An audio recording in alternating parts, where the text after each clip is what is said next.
Hello and welcome my channel law official. इस video में हम सिर्फ सिंपल डिस्कस करेंगे लॉ ऑफ कॉन्ट्रैक्ट ऑफ 1872 के इंडेक्स को। समझेंगे कि इस इंडेक्स में क्या बताया गया है और जो लॉ ऑफ कॉन्ट्रैक्ट है उसमें कितने सेक्शन हैं और किन किन चीज़ों को डिफ़ाइन किया गया है, क्या क्या सेक्शन रिलेटेड इंफॉर्मेशन है। सबसे पहले law of Indian contract act of 1872।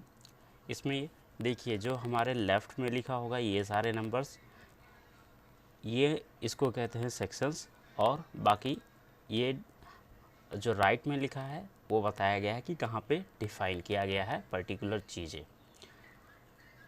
सबसे पहले हमारा जो सेक्शन 1 है जो किसी भी एक्ट में आता है वो होता है शॉर्ट टाइटल, और बताया जाता है कि उसका कमेंसमेंट क्या था, कब उसे शुरू किया गया था, कब इनेक्ट किया गया है और कब कौन सी चीज़ रिपील की गई है। सेकेंड सेक्शन है वो हमारा इंटरप्रिटेशन क्लॉज है, जिसमें कुछ चीज़ें डिफ़ाइन की गई हैं कि पर्टिकुलर टर्म को क्या कहा गया है इस एक्ट में।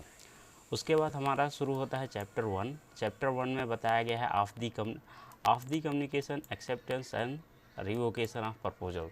जो चैप्टर 1 में है उसमें बात किया गया है कम्युनिकेशन कैसे करना है, एक्सेप्टेंस क्या होता है, कब कंप्लीट होता है, और किसी भी प्रपोजल को कब कैंसिल किया जा सकता है, कब रिवोक किया जा सकता है। सेक्शन 3 बात करता है communication acceptance and revocation of proposal, जिसमें बताया सेक्शन 3 में बताया गया है कि कम्युनिकेशन कब कंप्लीट हो जाती है, एक्सेप्टेंस कब दूसरी पार्टी की तरफ मान लिया जाता है कि पर्टिकुलर पार्टी ने एक्सेप्ट कर लिया है किसी भी प्रपोजल को कि नहीं किया है। सेकेंड, उसके बाद रिवोकेशन ऑफ प्रपोजल मीन किन किन केसों में आप अगर किसी से कांटेक्ट करने जा रहे हैं तो किन किन केसों में आप किससे अपने प्रपोजल को रिवोक कर सकते हैं, कैंसिल कर सकते हैं अगर वो आपका प्रपोजल ऑन द वे हो तो। सेक्शन 4 बताया गया है कम्युनिकेशन व्हेन कंप्लीट। सेक्शन 4 में बताया गया है कम्युनिकेशन व्हेन कंप्लीट, मतलब कि जब आप किसी को कम्युनिकेट करते हैं अपने प्रपोजल को, अपने ऑफ़र को, तो वो कब कंप्लीट माना जाता है। सेक्शन 55 में बताया गया है revocation of proposal and acceptance. देखिए revocation of proposal and acceptance, जो सेक्शन 5 है वो बात करता है कि आप कब प्रपोजल को, अपने दिए गए प्रपोजल को कैंसिल कर सकते हैं या अदर पार्टी अपने दिए गए एक्सेप्टेंस को कब रिवोक कर सकती है, कब उसे कैंसिल कर सकती हैं।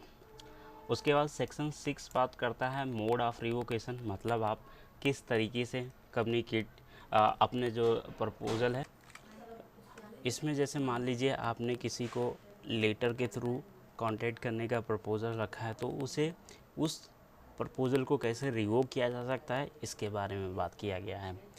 जैसे अगर आपने लेटर के थ्रू उसको आपने प्रपोज़ल भेजा है तो आप ऐसे मीडियम का यूज़ करेंगे उस प्रपोज़ल को रिवोक करने के लिए जो उससे फास्टर हो, मतलब कि आपके प्रपोज़ल वहाँ पे पहुँचे उससे पहले आपका रिवोकेशन ऑफ प्रपोज़ल पहुँच जाना चाहिए, या फिर उसके तरफ से जो एक्सेप्टेंस ऑफ प्रपोज़ल आ जाए उससे पहले आपका ये रिवोकेशन ऑफ प्रपोज़ल पहुँच जाना चाहिए।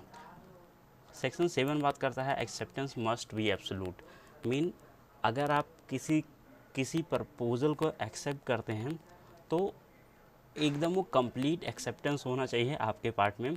अगर आप प्रपोज़ल में ही उस ऑफ़र में कोई भी कंडीशन लगा देते हैं तो वो एब्सोल्यूट नहीं माना जाएगा, वो क्वालिफाइड हो जाएगा, मतलब जो आपका एक्सेप्टेंस है वो अनक्वालिफाइड होना चाहिए, उस पर कोई कंडीशन नहीं होना चाहिए, उस पर कोई दो बात आप अपने तरफ से नहीं रख सकते हैं। अगर मैंने कहा है मैं आपको ये पेन 10 रुपये में बेचूंगा तो आप भी सेम लैंग्वेज में रिपीट करें कि मैं ये पेन 10 रुपये में ख़रीदूँगा।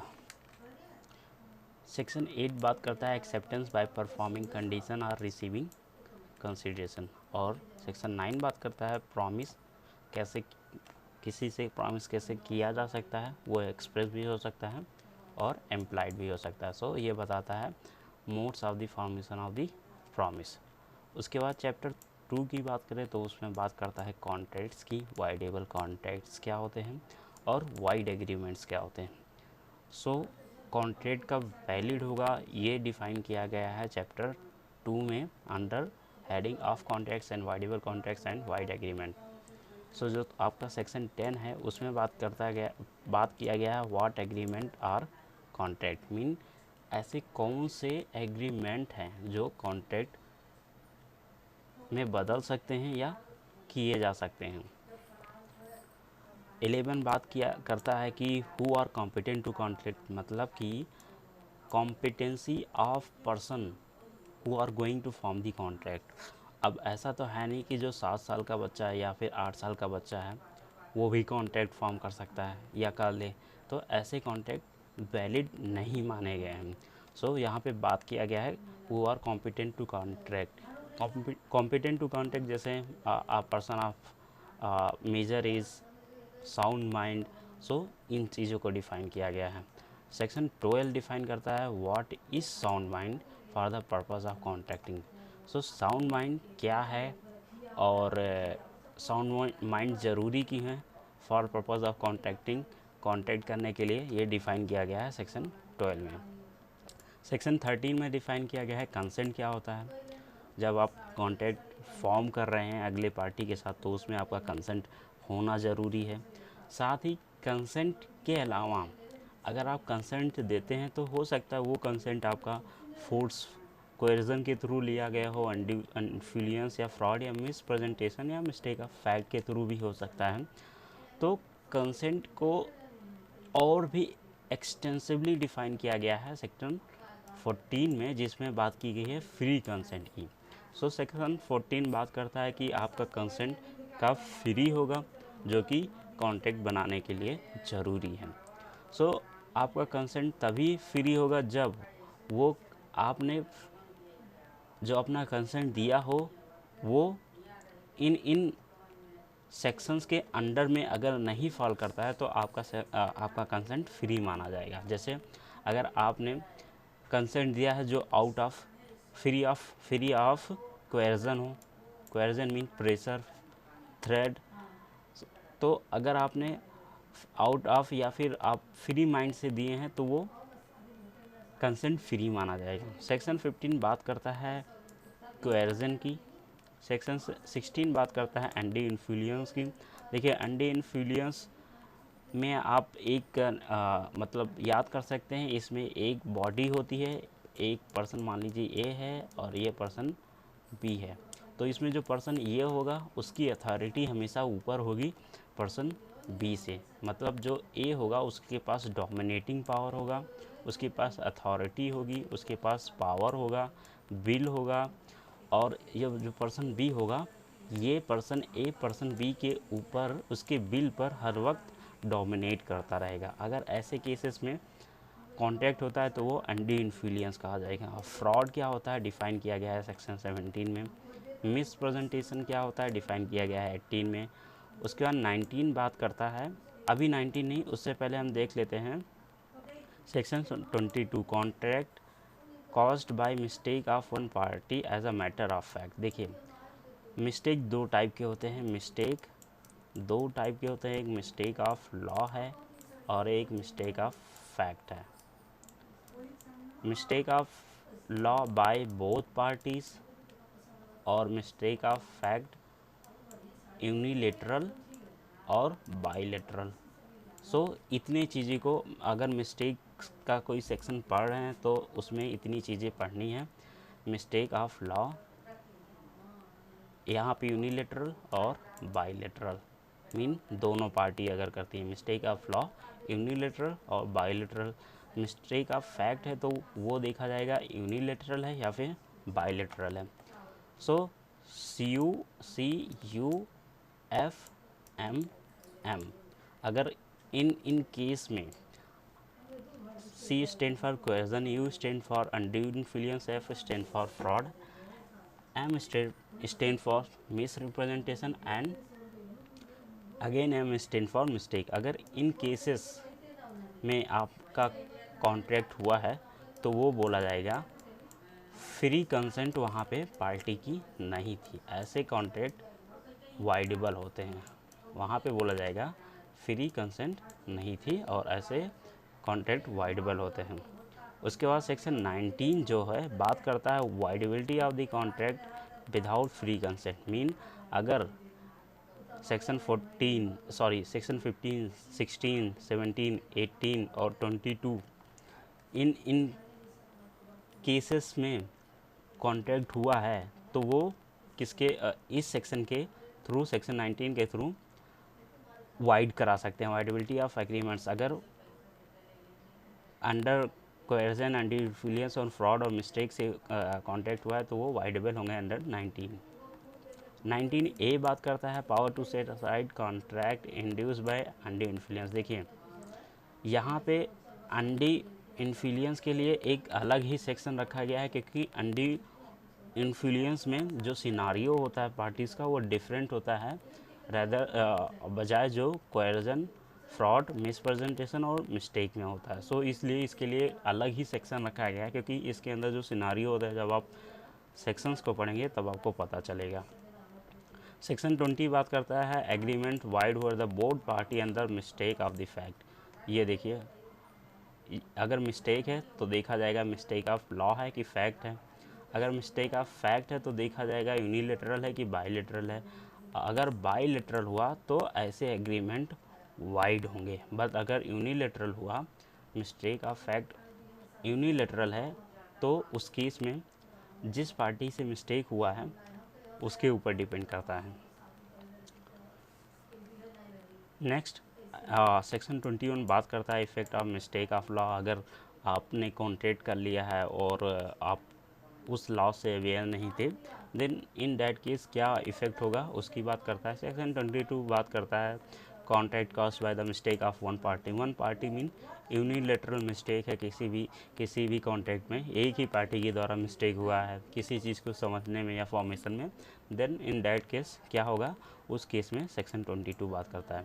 सेक्शन 23 बात करता है what consideration and object are lawful and what are not. मतलब जैसे किसी भी कॉन्ट्रैक्ट में किसी भी कॉन्ट्रैक्ट को फॉर्म करने के लिए ऑफ़र का होना, प्रॉमिस का होना, प्रपोजल का होना, ऑफ़र प्रपोजल, उसके बाद एक्सेप्टेंस, प्रॉमिस, फिर एग्रीमेंट और उसमें कंसिडरेशन होना, ये सारे एलिमेंट ज़रूरी होते हैं। तो सेक्शन 23 है बताता है कि कंसिडरेशन क्या है और लॉफुल कंसिडरेशन क्या है। लॉफुल जो आपने कॉन्ट्रैक्ट जिस पर्पज़ से किया है उसका ऑब्जेक्टिव क्या है, वो क्या अचीव करना चाहते हैं उस कॉन्ट्रैक्ट के थ्रू, उसकी बात करता है।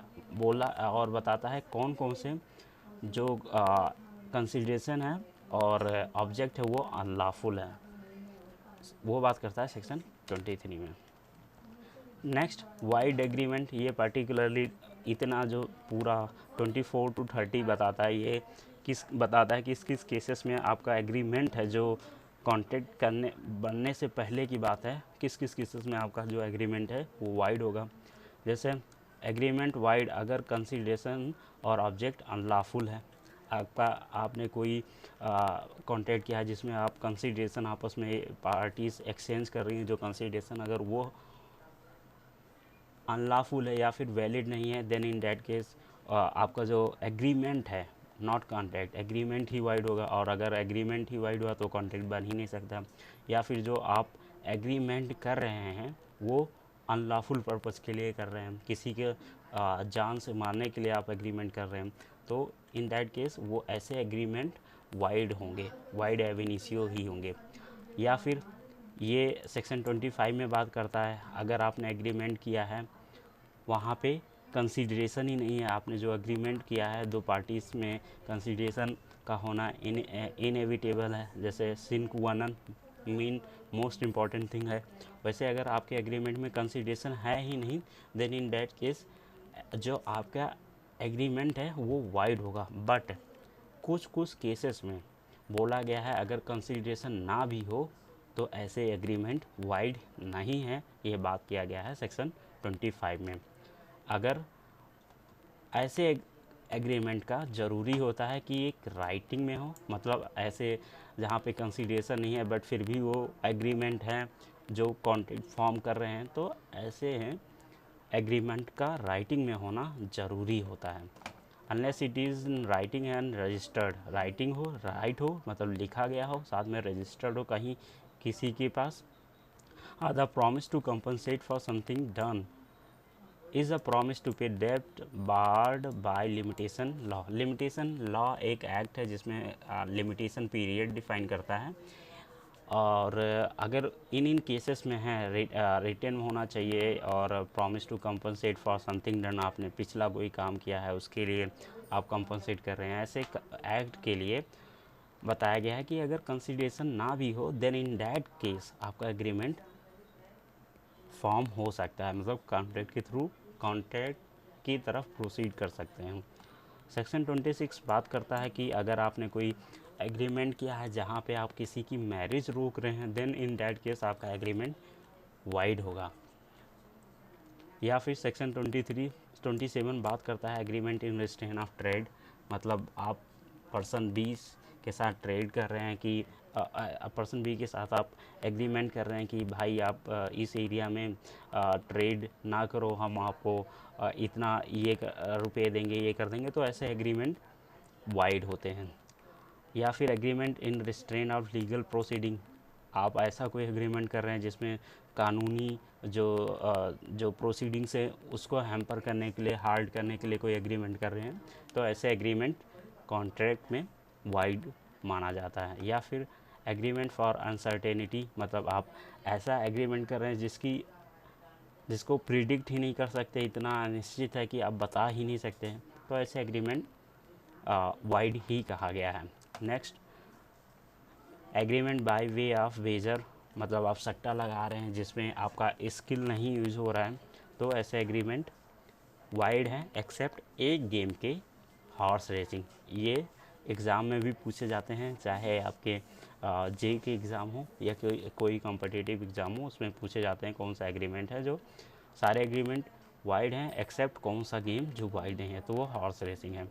सो वाइड एग्रीमेंट मीन आपका कॉन्ट्रैक्ट बनने से ही पहले वो वाइड है, वो किन किन केसेस में है।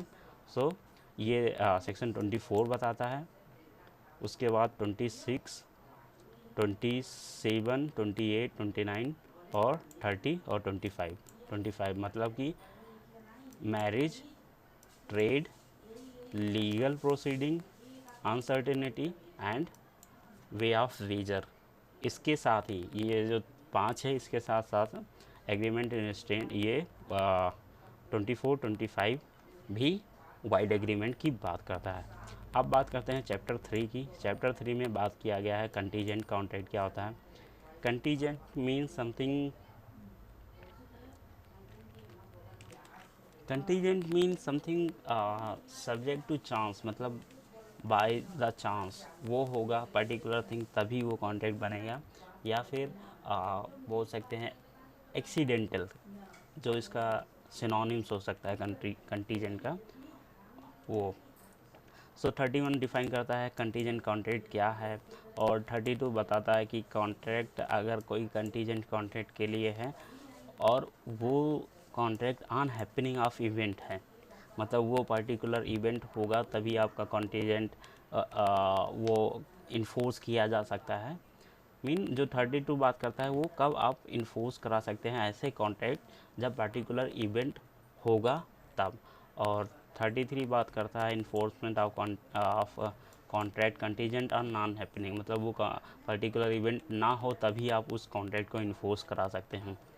34 बात करता है कि event on which the event which contract is contingent to be deemed impossible if the future conduct of the living person, मतलब आप ऐसा कोई कंटीजेंट कॉन्ट्रैक्ट कर रहे हैं जो किसी भी थर्ड पर्सन के ऊपर डिपेंड करता है, लिविंग थर्ड पर्सन के ऊपर डिपेंड करता है।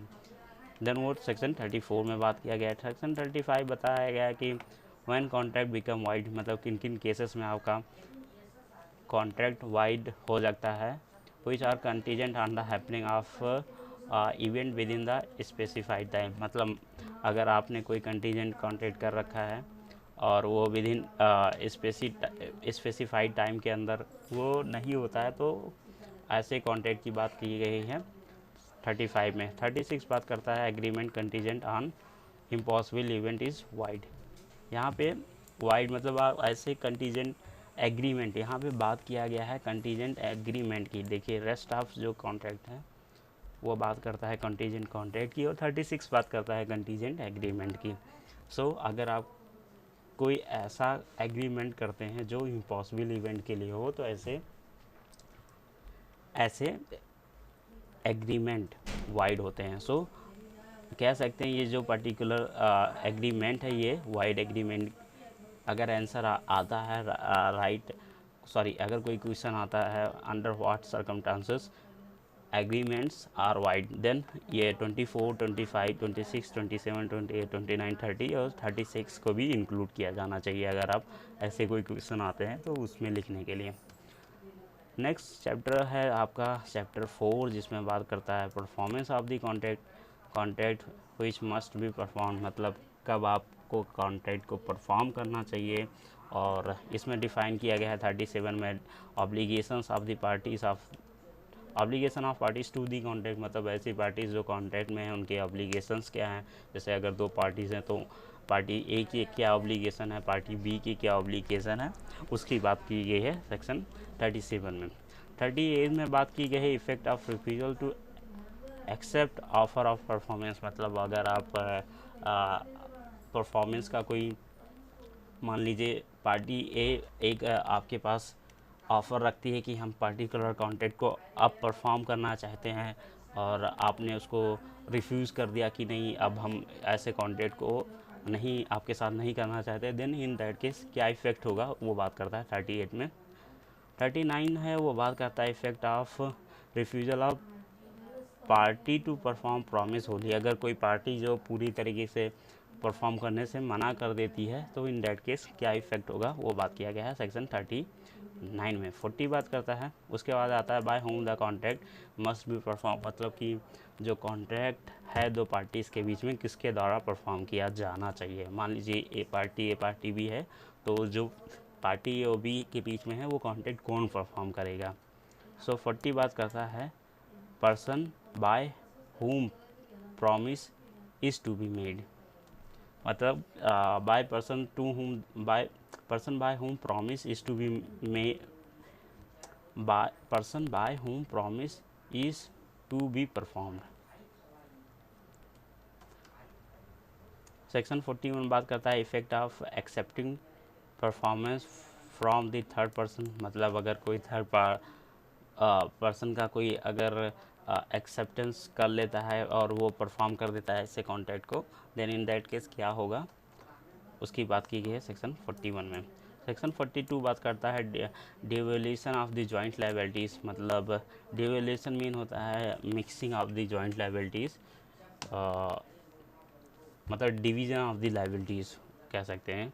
सेक्शन 43 बात करता है any one of joint promisor में बी कंपेयर टू परफॉर्म, मतलब अगर किसी कॉन्ट्रैक्ट में कई सारे प्रोमिसर हैं जो मिलके किसी दूसरे पार्टी के साथ कॉन्ट्रैक्ट कर रहे हैं, तो सामने वाली पार्टी किसी को भी कंपेल कर सकती है कि पर्टिकुलर बंदा ये कॉन्ट्रैक्ट को परफॉर्म करे। सेक्शन 44 बात करता है effect of release of one joint promisor, मतलब अगर मान लीजिए ए और बी है और पार्टी ए के पास A1, A2, A3, A4 एक पार्टी में है और सामने पार्टी बी है। अगर पार्टी बी A1 को रिलीज़ कर देता है कि नहीं आप कॉन्ट्रैक्ट से रिलीज़ हो चुके हैं, आप ना भी परफॉर्म करें, और party B A2, A3, A4 से पूरे कॉन्ट्रैक्ट को परफॉर्म करा लेती है, इन दैट केस क्या इफ़ेक्ट होगा अगर एक जॉइंट प्रॉमिसर को रिलीज़ कर दिया जाता है, उसका बात किया गया है 44 में।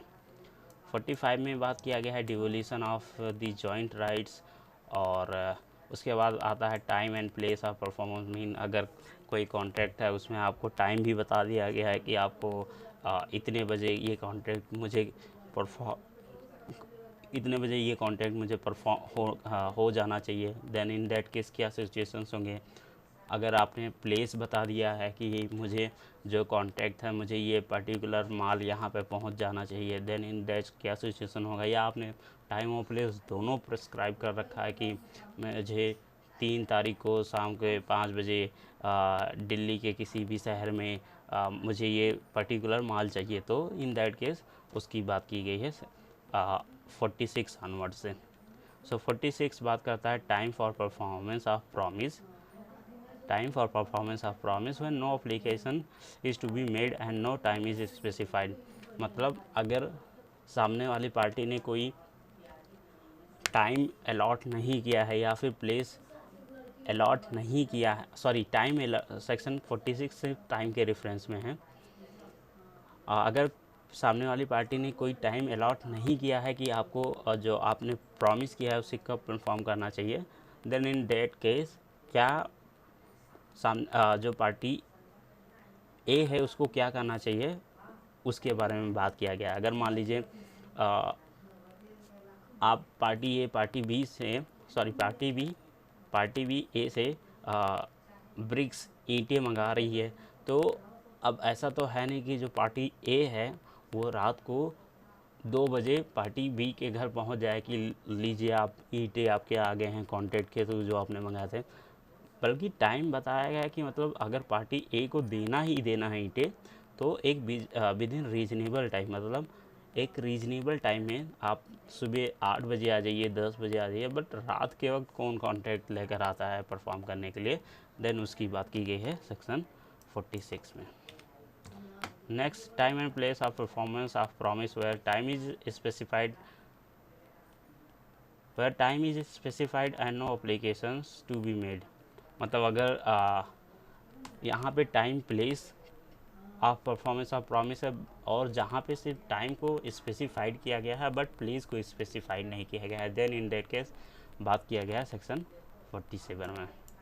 48 में क्या बात करता है, application for the performance on the certain day to be at proper time and proper place. मतलब सेक्शन 48 में बात करता है कि अगर कोई परफॉर्मेंस करना है किसी भी प्रॉमिस में, देन उस इन दैट केस उसमें टाइम भी बता दिया जाता है और प्लेस भी बता दिया जाता है। अगर टाइम पे नहीं पहुंचते हैं तो आपका कॉन्ट्रैक्ट ब्रीच ऑफ कॉन्ट्रैक्ट में आ जाएगा। अगर आप प्लेस पे नहीं पहुंचते हैं तो भी ब्रीच ऑफ कॉन्ट्रैक्ट में ही फॉल कर जाएगा। तो 48 में आपको टाइम भी बताया जाता है और प्लेस भी बताया जाता है कि पर्टिकुलर कॉन्ट्रैक्ट कहाँ पे परफॉर्म किया जाना है। 49 बात करता है place for performance of promise when no applications to be made and no place fixed for the performance. मतलब जहाँ पे कोई चीज़ ही नहीं बताई गई कि कहाँ पे आपको परफॉर्म करना है, कब आपको देना है, वो 49 में बात की गई है कि पर्टिकुलर प्रॉमिस को कहाँ परफॉर्म करना है। मान लीजिए आपने एक माली से, आपके घर में शादी है, आपने माली से कॉन्टेक्ट किया कि मुझे शाम को 6 बजे तक मुझे फूल दे जाना क्योंकि 7 बजे बारात निकलनी है और उन फूल को गाड़ी पे लगाना है। इन दैट केस अब वो माली, क्योंकि यहाँ पे ना तो टाइम स्पेसिफाइड है, मान लीजिए आपने टाइम भी स्पेसिफाइड नहीं किया है, देन इन दैट केस अब उस माली को एक रीजनेबल टाइम लेकर आपके घर पे फूल को देना होगा। मान लीजिए जनरली ये अक्सर देखा जाता है कि 7 बजे बारात निकल जाती है, देन उस माली को एक रीजनेबल टाइम लेकर आपको उन फ्लॉस को डिलीवर करना होगा।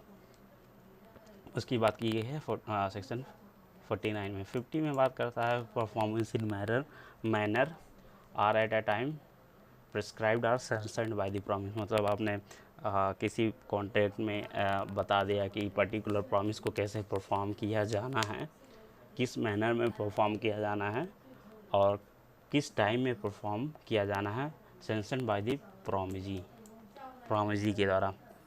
नेक्स्ट उसके बाद आता है performance of the reciprocal promise. Section 49 बात करता है promisor not bound to perform unless reciprocal promise ready and willing to perform. 52 बात करता है order of the performance of reciprocal promise. और 53 बात करता है liability of the party preventing event on which the contract is to take effect. Next जो 54 है वो बात करता है effect of default as to that promise which should be first performed in contract consisting of the reciprocal promises। और 53 बात करता है effect of the failure to perform at a fix time in a contract in which time is essential. मतलब अगर आप time पे नहीं perform कर पाते हैं, जिस केस में टाइम बहुत एसेंशियल था, देन इन दैट केस क्या इफेक्ट होगा उसकी बात किया गया सेक्शन 56 में। और 56 बात करता है agreement to do impossible act. अगर कोई एग्रीमेंट आपने कर रखा जो इम्पॉसिबल एक्ट के लिए, इन दैट केस क्या होगा उसकी बात किया गया है। ये भी वाइड ही माना जाएगा अगर इन केस क्वेश्चन में लिखना है। इस पर्टिकुलर केस में जो वाइड एग्रीमेंट है वो सेक्शन 50 इतने सेक्शन के साथ हैं, ये सेक्शन प्लस इस सेक्शन को इंक्लूड किया जाना होगा अगर आता है क्वेश्चन पेपर में। Write a note on void agreement. Next 57 बात करता है reciprocal promise to do legal thing and also other things illegal. मतलब अगर कोई रेसिप्रोकल प्रॉमिस है उसमें एक लीगल, दो चीज़ों की बात की गई है, एक लीगल थिंग की बात की गई है और एक इलीगल थिंग की बात की गई है, देन इन दैट केस क्या इफेक्ट होगा वो बात किया गया सेक्शन 57 में। 58 में बात किया गया alternative promise one branch being illegal. Next appropriation of payments 59 में बात किया गया application for the payment where the डेब्ट to be discharge is indicated. Next 60 में बात किया गया application of payment where the डेब्ट to be discharge is not indicated. और 61 में बात किया गया application of the payment where the other party appropriates. Next उसके बाद बात करते हैं contract which not need to be perform. मतलब ऐसे कौन से कॉन्ट्रैक्ट है जिनको परफॉर्म करने की ज़रूरत नहीं है, वो बात किया गया है सेक्शन 62 टू 67 में। इस पर्टिकुलर पे भी क्वेश्चन आ सकता है कि ऐसे कौन से कॉन्ट्रैक्ट हैं जिनको परफॉर्म नहीं किया जाना चाहिए या परफॉर्म करने की ज़रूरत नहीं है। सो अगर किसी भी कॉन्ट्रैक्ट में नोवेशन हो गया है या रेसेशन हो गया है या अल्टरेशन ऑफ कॉन्ट्रैक्ट हो गया है, देन इन दैट केस ऐसे कॉन्ट्रैक्ट को परफॉर्म करने की ज़रूरत नहीं होती है। नोवेशन भी कई प्रकार के होते हैं। Novation mean to turn something new. Novation भी कई तरीके से किया जा सकता है किसी भी कॉन्ट्रैक्ट में। मेनली जैसे पार्टी का नोवेशन हो सकता है और जो आपने एग्रीमेंट किया है उसमें भी नोवेशन हो सकता है। पार्टी मतलब मान लीजिए पहले किसी भी कॉन्ट्रैक्ट में सिर्फ 2 ही पार्टीज़ थी और उसके बाद आपने नोवेशन कर दिया, मतलब something you have change something in the contract. मतलब आपने 3 पार्टी के बीच में मतलब एक पार्टी, जैसे मान लीजिए पार्टी ए था बंदा और ये बी, इनके बीच में कॉन्ट्रैक्ट था, बट नोवेशन के बाद यहाँ पे पर्सन सी भी आ जाता है। देन इन दैट केस जो कॉन्ट्रैक्ट आपने परफॉर्म किया मतलब बनाया था पार्टी ए और बी के बीच में, इन दैट केस ऐसे कॉन्ट्रैक्ट को परफॉर्म करने की ज़रूरत नहीं है। ये कंडीशंस है, जब आप सेक्शन को पढ़ेंगे तब पता चलेगा। Recession means to cancel something. और अल्टरेशन ऑफ कॉन्ट्रैक्ट, अल्टरेशन भी कई तरीके से, alteration of contract mean alteration भी आप कई तरीके से कर सकते हैं। कॉन्ट्रैक्ट में एग्रीमेंट को अल्टर कर दीजिए या फिर पार्टीज़ को ही अल्टर कर दीजिए। नेक्स्ट उसके बाद आपको कॉन्ट्रैक्ट का परफॉर्म करने की ज़रूरत नहीं है जब प्रॉमिसी, मतलब अगर ये पर्सन ए प्रॉमिसर है तो पर्सन बी प्रॉमिसी होगा। तो अगर प्रॉमिसी में डिस्पेंस विद और remit the performance of the promise, मतलब अगर प्रॉमिसी ही मना कर दे कि नहीं अब कॉन्ट्रैक्ट परफॉर्म करने की ज़रूरत नहीं है, देन ऐसे केसेस में कॉन्ट्रैक्ट परफॉर्म करने की ज़रूरत नहीं है।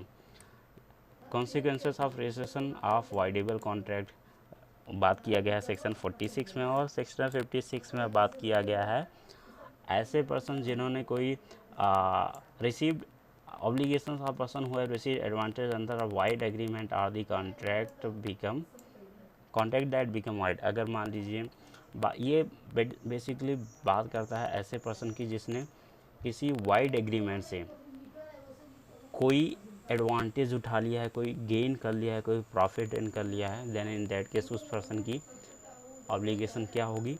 साथ ही साथ अगर कोई वाइड कॉन्ट्रैक्ट में या वाइड एग्रीमेंट में या कॉन्ट्रैक्ट में अगर उसने कोई प्रॉफिट गेन कर लिया है, देन इन दैट केस उस पर्सन की ऑब्लिगेशंस क्या होंगी वो सेक्शन 65 में डिफाइन किया गया है। सेक्शन 66 में बात करता है mode of communicating or revoking the rescission of the voidable contract. Section 67 में बात करता है effect of neglect of promisee to afford promisor reasonable facilities for the performance.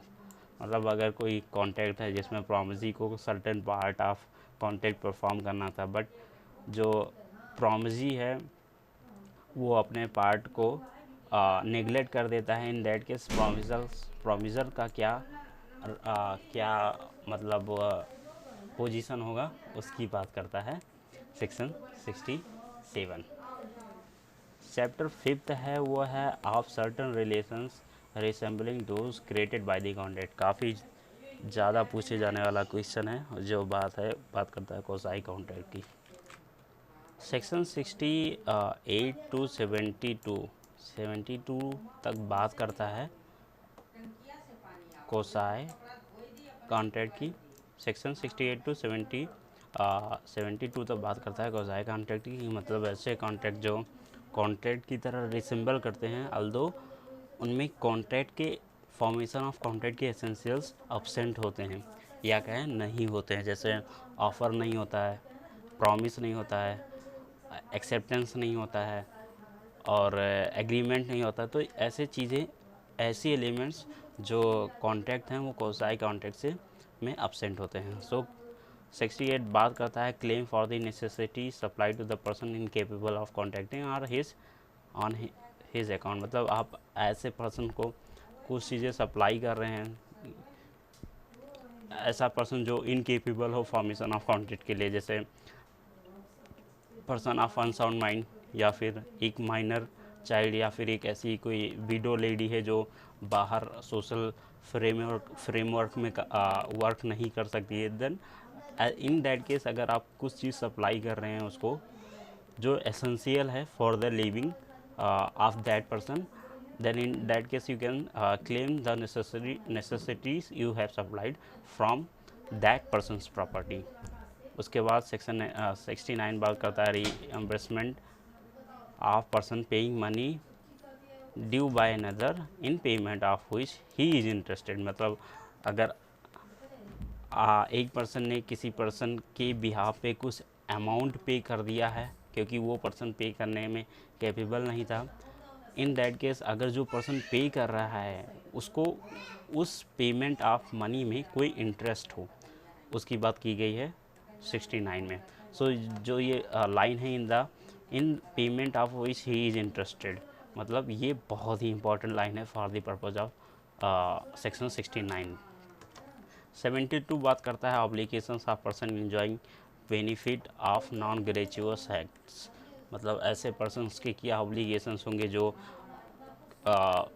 आपने नॉन ग्रेचुअस एक्ट किया है और उसने कोई बेनिफिट उठा लिया है तो उसके क्या ऑब्लिगेशंस होंगे। नॉन ग्रेचुअस एक्ट मीन आपने उसे प्रो बोनो नहीं किया है, आउट ऑफ फ्री कॉस्ट नहीं किया है, फ्री सर्विस देने के लिए नहीं किया है, बल्कि इन चार्ज ऑफ समथिंग उस एक्ट को किया है, बट किसी थर्ड पर्सन ने उसका बेनिफिट उठा लिया है क्योंकि आपके प्रेजेंस में नहीं था, आपके नॉलेज में वो चीज़ नहीं थी।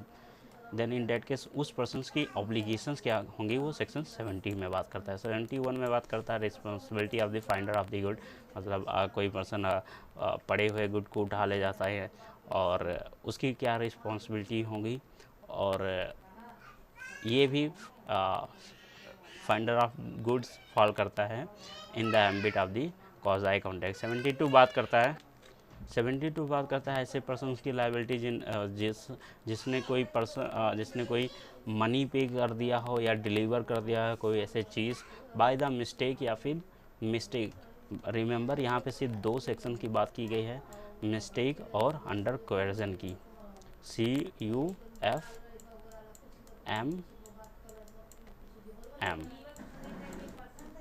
कोएर्जन या फिर मिस्टेक की बात की गई है। यहाँ पे अंडर इन्फ्लुएंस, फ्रॉड और मिसप्रेजेंटेशन ऑप्शंस है। इन दैट केस अगर किसी पर्सन ने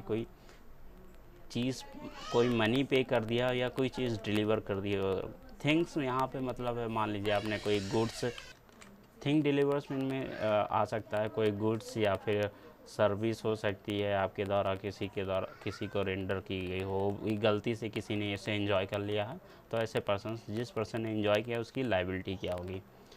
जो चैप्टर 6 है वो बात करता है of the consequences of breach of contract, मतलब ब्रीच ऑफ कॉन्ट्रैक्ट के केस में क्या क्या कॉन्सिक्वेंसेस होंगे वो डिस्कस किया गया है सेक्शन 73 टू 75 में।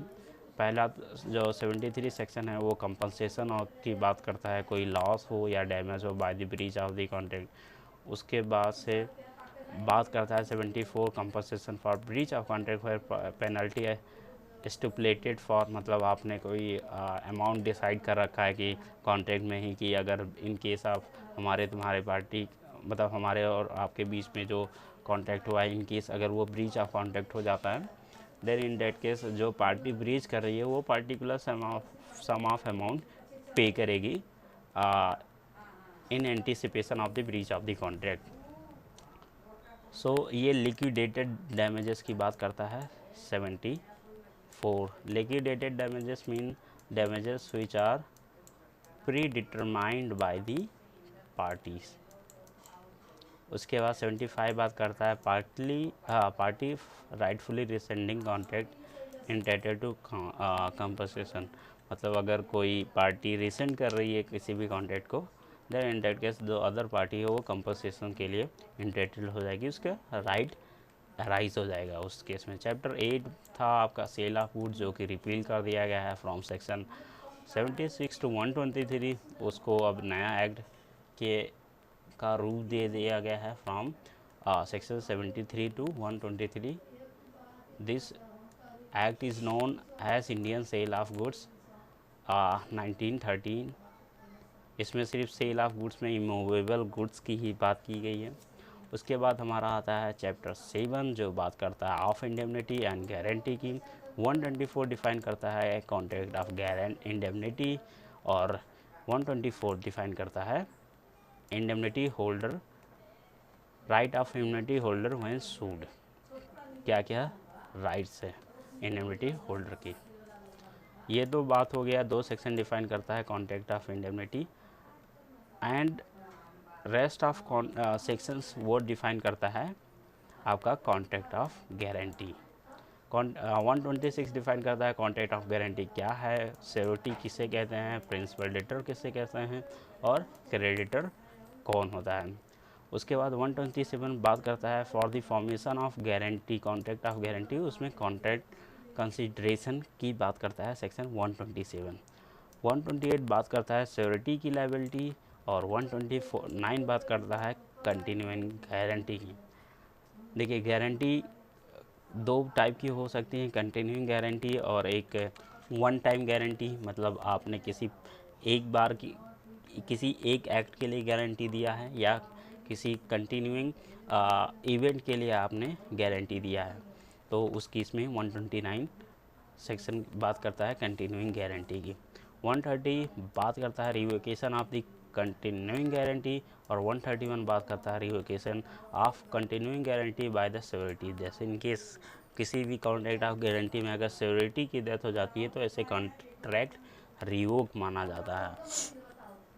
सो फ्रॉम सेक्शन 129 टू 131 बात करता है कंटिन्यूइंग गारंटी की। सेक्शन 132 बात करता है liability of 2 persons primarily liable not affected by the agreement between them that one shall be surety on the default। मतलब यहाँ पे जो लाइबिलिटी की बात ओवरऑल बात करता है सेक्शन 132 लाइबिलिटी की बात में। जैसे कॉन्ट्रैक्ट ऑफ गारंटी में 3 पार्टीज होती हैं, श्योरिटी, प्रिंसिपल डेटर, क्रेडिटर। तो बोला गया है कि अगर breach of contract of guarantee होता है तो इन दैट केस जो प्राइमरी लाइबिलिटी होगी वो किसकी होगी, प्रिंसिपल डेटर की या फिर श्योरिटी की। जो प्राइमरी लाइबिलिटी होगी वो होगी प्रिंसिपल डेटर की। देन सेकेंडरी लाइबिलिटी बात करता है श्योरिटी की, जिसने श्योरिटी दी है कॉन्ट्रैक्ट में। सेक्शन 133 टू 135 बात करता है कि किन किन केसेस में जो श्योरिटी है जिसने गारंटी दी है वो किन किन केसों में डिस्चार्ज मान लिया जाएगा। सो 33 बात करता है अगर जो कॉन्ट्रैक्ट के टर्म हैं उनमें कोई वेरिएंस कर दिया गया है दो पार्टीज़ के द्वारा, मतलब क्रेडिटर और प्रिंसिपल डेटर के द्वारा अगर कोई चीज़ बदल दी गई हैं विदाउट, और वो चीज़ जो बदली गई हैं उसका नॉलेज सिक्योरिटी को नहीं है, then in that case security discharge हो जाएगा। सेक्शन 134 बात करता है discharge of security by the release और डिस्चार्ज ऑफ प्रिंसिपल डेटर। अगर जो क्रेडिटर है वो प्रिंसिपल डेटर को डिस्चार्ज कर देता है then in date case security भी डिस्चार्ज मान लिया जाता है। 135 बात करता है discharge of security when the creditor compound with gives time और agree not to sue the principal debtor. अगर क्रेडिटर और प्रिंसिपल डेटर मिलके एक नया मतलब एक आपस में पैक्ट ड्रॉ कर लेते हैं कि क्रेडिटर जो प्रिंसिपल डेटर है वो क्रेडिटर प्रिंसिपल डेटर को और एक्सटेंड कर देता है जो टाइम था कॉन्ट्रैक्ट में, then in date case security discharge हो जाएगा। या फिर क्रेडिटर प्रिंसिपल डेटर को सू करने से ना सू करने के लिए राज़ी हो जाता है तो उस केस में भी जो सिक्योरिटी है वो डिस्चार्ज हो जाएगा। उसके बाद बात करता है 136 बात करता है कब सिक्योरिटी डिस्चार्ज नहीं होगा। Security not discharge when agreement made with the third person to give time to the principal debtor. अगर क्रेडिटर और प्रिंसिपल डेटर मिलकर कोई ऐसा एक एग्रीमेंट कर लेते हैं थर्ड पर्सन के साथ कि प्रिंसिपल डेटर को और एक्सटेंड करके टाइम दे दिया जाता है, then in date case security discharge नहीं होगा।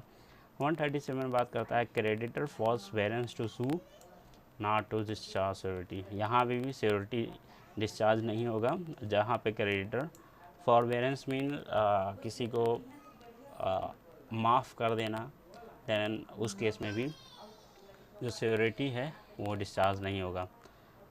को रिलीज ऑफ को security not discharge the other, मतलब अगर कई सारे किसी कॉन्ट्रैक्ट ऑफ गारंटी में कई सारे को सिक्योरिटीज़ हैं, अगर एक किसी को रिलीज़ कर दिया जाता है इन दैट केस वो जो अदर को सिक्योरिटीज़ हैं वो डिस्चार्ज नहीं माने जाते हैं।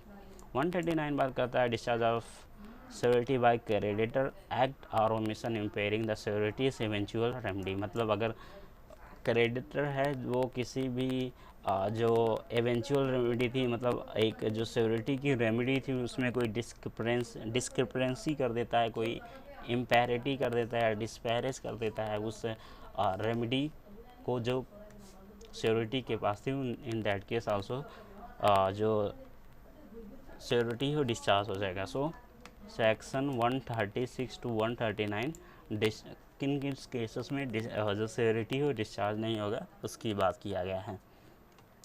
140 बात करता है right of the security on the payment of right of security on payment और परफॉर्मेंस। सिक्योरिटीज़ की क्या क्या राइट है जब सिक्योरिटीज़ ने डिफ़ॉल्ट कॉन्ट्रैक्ट ऑफ गारंटी के डिफ़ॉल्ट होने पर उसने कोई पेमेंट कर दिया हो या परफॉर्मेंस कर दिया हो जैसा कॉन्ट्रैक्ट में डिफ़ाइन किया गया था, उन केसेस में सिक्योरिटीज़ के क्या क्या राइट्स होते हैं।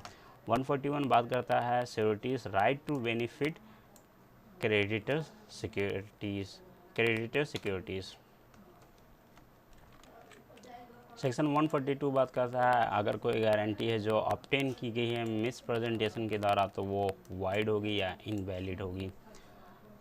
143 बात करता है ऐसी गारंटी जो ऑब्टेन की गई है बाय दी कंसीलमेंट, मतलब किसी भी फैक्ट को कंसील करके किया गया है, उस केस में भी कॉन्ट्रैक्ट ऑफ गारंटी वो इनवैलिड होगी। Contract guarantee on the contract that creditor shall not act on it until co-security join। 145 बात करता है implied promise of indemnify security, मतलब जो 145 है वो बात करता है कि जो प्रिंसिपल डेटर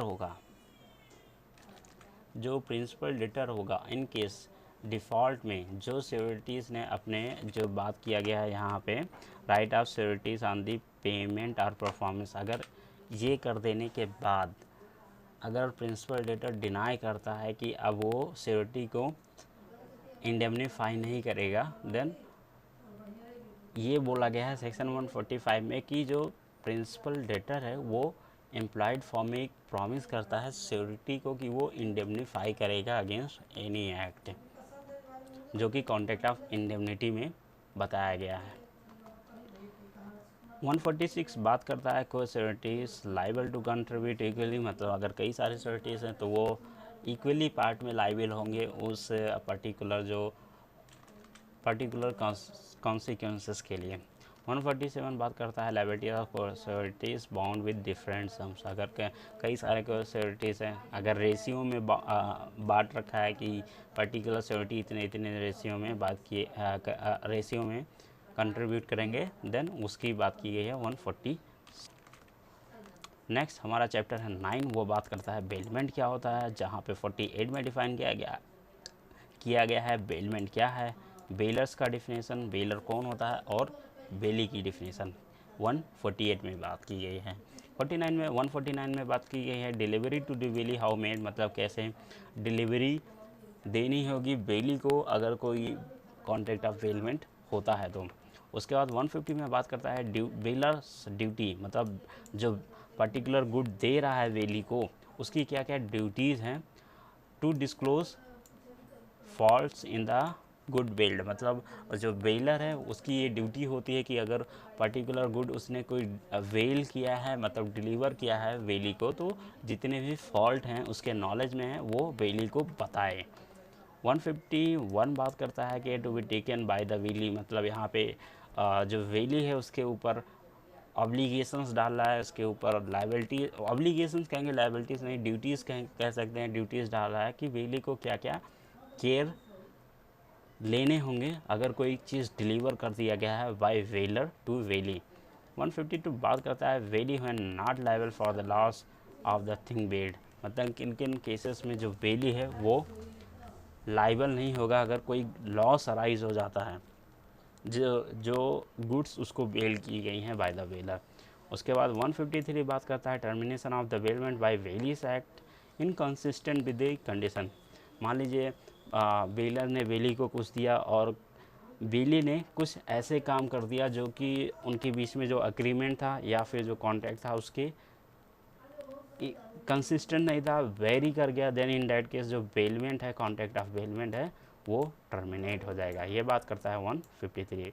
154 बात करता है liabilities of bailee making unauthorise use of the good bailed, मतलब बेलर ने बेली को कोई गुड दिया और बेली उसे पर्सनल पर्पस से अपने पर्सनल पर्पस के लिए यूज़ करने लगा, उस केस में जो बेली होगा उसकी क्या क्या लायबिलिटीज़ होंगी वो 154 में बात करता है।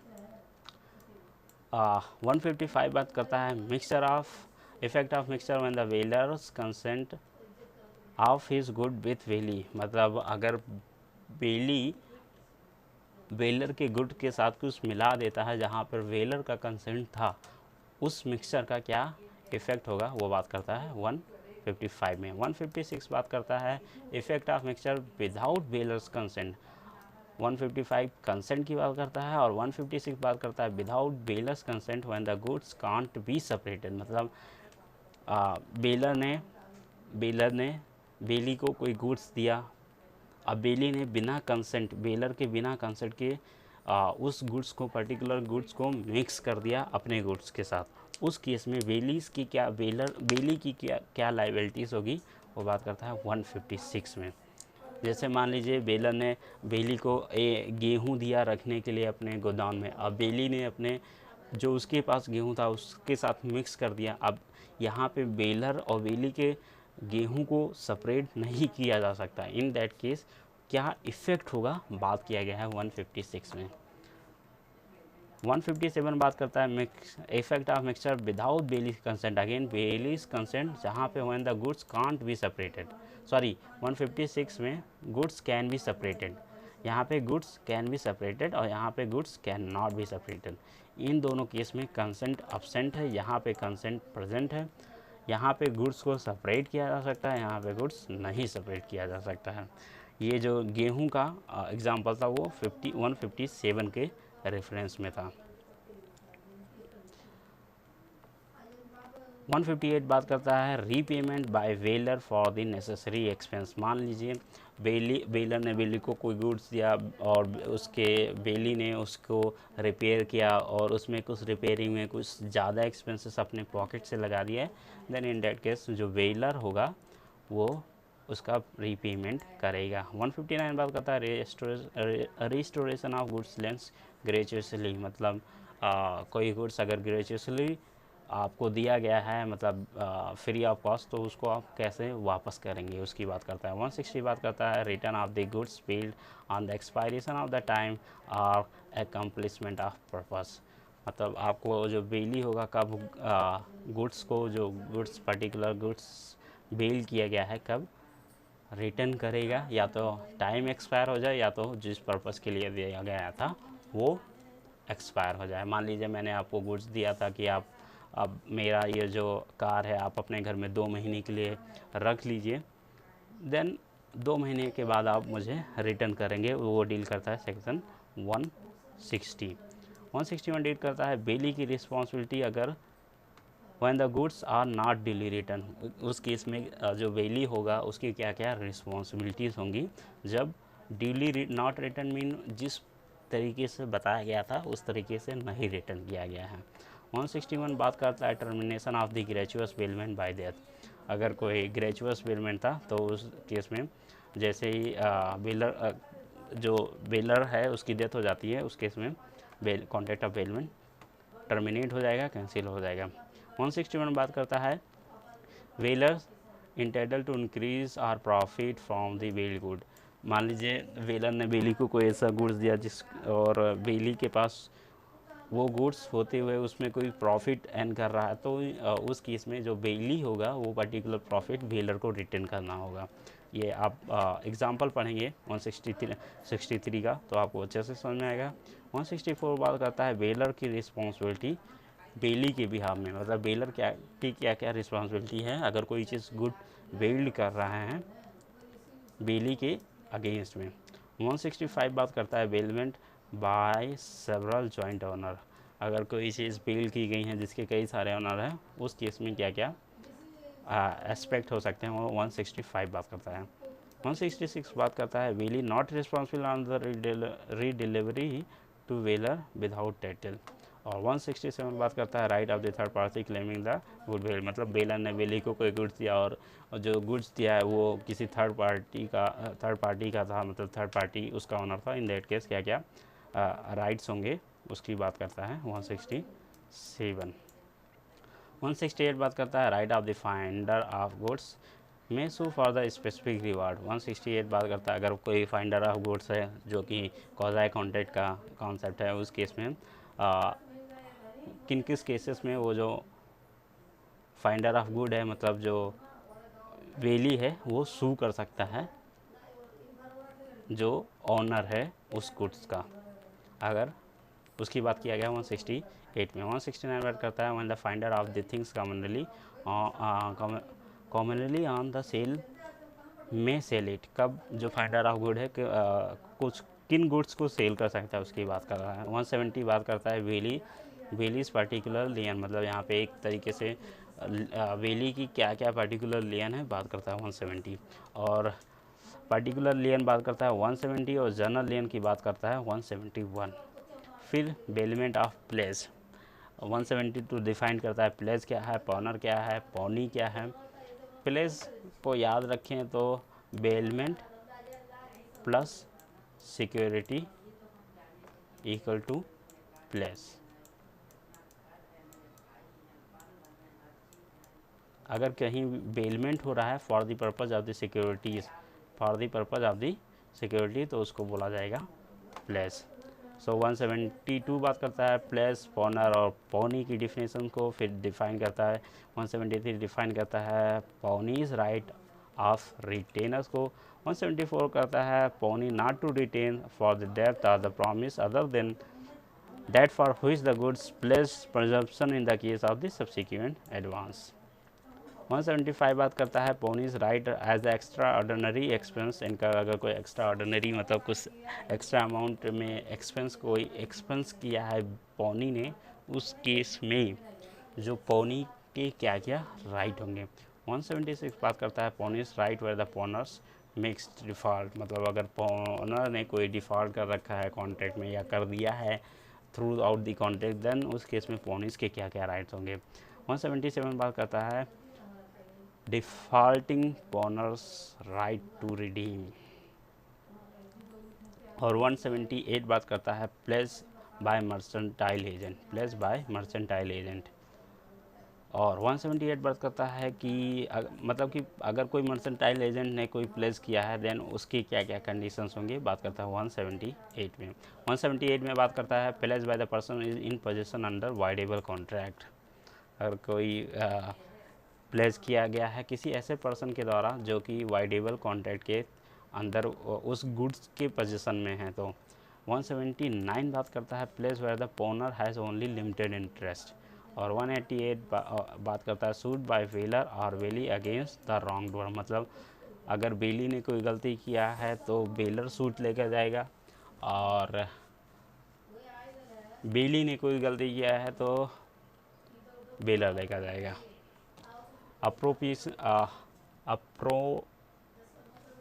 अप्रोप्रिएशनमेंट ऑफ द रिलीफ और the compensation obtained by such suit. और उसके बाद हमारा चैप्टर 10 आ जाता है जो कि है एजेंसी। 182 बात करता है एजेंसी और एजेंट और प्रिंसिपल की। और 183 बात करता है कौन एजेंट एम्प्लॉय कर सकता है। 184 बात करता है 183 बात करता है कौन एजेंट एम्प्लॉय कर सकता है, मतलब प्रिंसिपल ही करेगा, जनरली बात है, जाहिर सी बात है। तो प्रिंसिपल की स्टेटस की बात करता है, मतलब साउंड पर्सन हो, साउंड माइंडेड हो, प्लस एज ऑफ मेजॉरिटी हो, ऐसे लोग ही एजेंट बना सकते हैं या हायर कर सकते हैं। 184 बात करता है कौन एजेंट बन सकता है।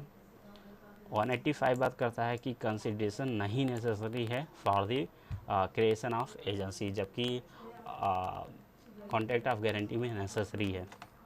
186 बात करता है एजेंट्स अथॉरिटी में भी एक्सप्रेस और इम्प्लाइड, मतलब आपने किसी को अपना एजेंट बनाया तो उसकी क्या क्या अथॉरिटी हो सकती हैं। आप एक्सप्रेस में लिख सकते हैं कि पर्टिकुलर जो आपका एजेंट है वो ये काम कर सकता है और ये काम नहीं कर सकता है।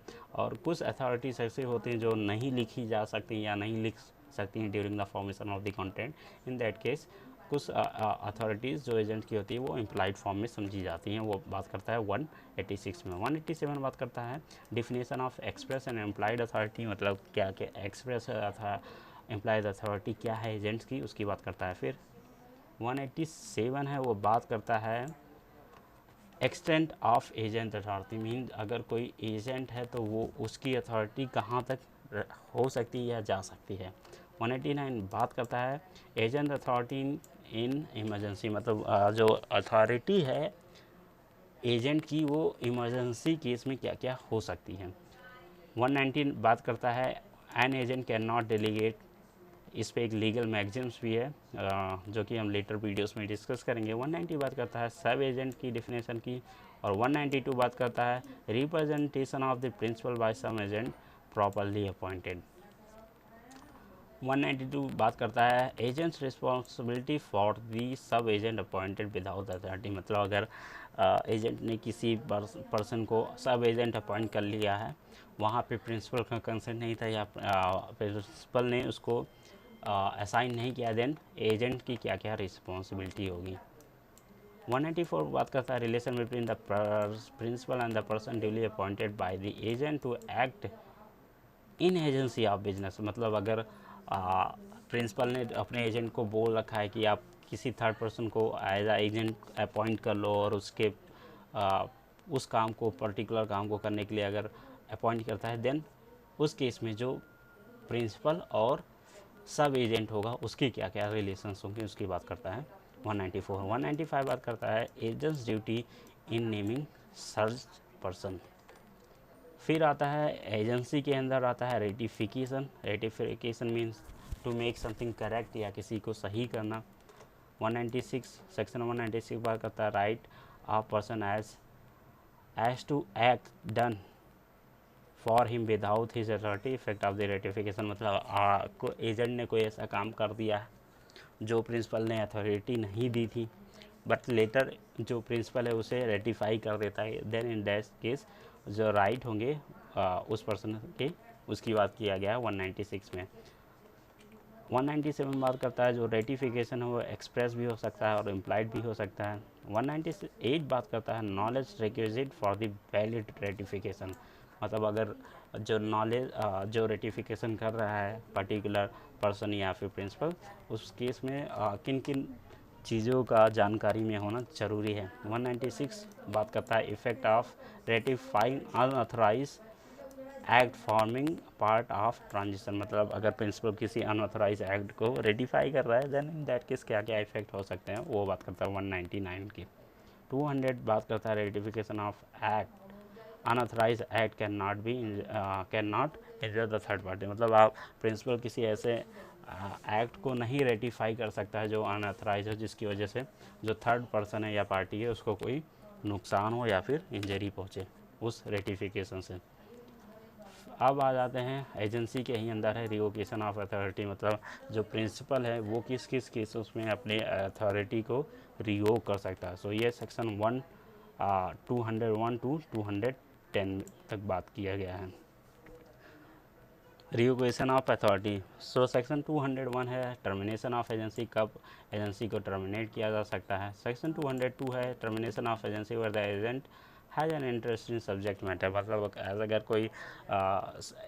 कोई एजेंसी बनी है जिसमें एजेंट का पर्सनल कोई इंटरेस्ट है उस एजेंसी में, देन इन डैट केस जो एजेंसी है वो टर्मिनेट हो जाएगी। 203 बात करता है मतलब प्रिंसिपल में रिवोक एजेंट्स अथॉरिटी, मतलब किन किन केसेस में जो प्रिंसिपल है वो एजेंट की अथॉरिटी को रिवोक कर सकता है। 204 है वो बात करता है revocation where the authority has been partially exercise, revocation where the authority has been partially exercise, मतलब ऐसे अथॉरिटी जहाँ पे एजेंट ने अपने कुछ अथॉरिटीज़ को एक्सरसाइज करना शुरू कर दिया था, अब लेटर प्रिंसिपल को लगा कि नहीं उसने जिस एजेंट को अपॉइंट किया है वो सही नहीं या फिर एजेंट कैपेबल नहीं है, देन या फिर कुछ something going to happen wrong, in that case ऐसे रिवोकेशन की बात किया गया है जहाँ पे पार्शली एक्सरसाइज कर दिया गया है एजेंट के द्वारा, वो बात किया गया है 204 में। सेक्शन 205 में बात किया गया है compensation for revocation by principal और रिनाउंसिएशन बाय द एजेंट, यहाँ पे 205 कंपनसेशन की बात करता है और 206 बात करता है नोटिस फॉर रिवोकेशन और रिनाउंसिएशन, मतलब अगर कोई रिवोक कर रहा है अथॉरिटी को then in that case notice की बात किया गया है सेक्शन 206 में। 207 का बात करता है रिवोकेशन एंड रिनाउंसिएशन में बी एक्सप्रेस एंड एम्प्लॉयड, जो रिवोकेशन है अथॉरिटी या फिर रिनाउंसिएशन ऑफ अथॉरिटी है वो एक्सप्रेस भी हो सकता है और एम्प्लॉयड भी हो सकता है। ये एग्जांपल जब पढ़ेंगे आप तो अच्छे से समझ में आ जाएगा। 208 बात करता है when the termination of the agency's authority take place as to effect and as to the third person, मतलब जो एजेंट की अथॉरिटी होगी वो कब इफ़ेक्ट में आ जाएगी उसकी बात किया गया है सेक्शन 208 में, in reference of agent and in reference of third person. Section 209 बात करता है agents duty on the termination of agency by the principal death और इंसैनिटी, मतलब एजेंट की ड्यूटी है वो टर्मिनेट हो जाएगी अगर प्रिंसिपल डेथ हो जाता है या फिर लेनेटिक हो जाता है या इंसेन हो जाता है। सेक्शन 210 बात करता है termination of the sub agents authority, मतलब किन किन केसेस में जो सब एजेंट अपॉइंट किया गया है बाय दी एजेंट या फिर प्रिंसिपल के द्वारा, और उस केस में कब कब सब एजेंट की अथॉरिटी को रिवोक किया जा सकता है। नेक्स्ट जो एजेंसी के अंदर आता है वो है एजेंट्स ड्यूटी टू प्रिंसिपल। पहले बात किया गया है एजेंट की क्या ड्यूटी है प्रिंसिपल के लिए, उसके बाद किया गया है प्रिंसिपल की क्या ड्यूटी है एजेंट के लिए। सो एजेंट्स की ड्यूटी डिस्कस किया गया है सेक्शन 211 से 221 तक, और उसके बाद 222 से 238 तक बात किया गया है duty of principals duty to agent, मतलब प्रिंसिपल की क्या क्या ड्यूटी है एजेंट के लिए। सो कॉन्ट्रैक्ट में टोटल कितने सेक्शन हैं फ्रॉम 1 to 238, जिसमें से कुछ सेक्शन को रिपील कर दिया गया है। So now it's time to say goodbye until we meet in the next video. Till for like, share and subscribe our channel. आपको लॉ से रिलेटेड ऐसे वीडियोस मिलते रहेंगे। Thank you.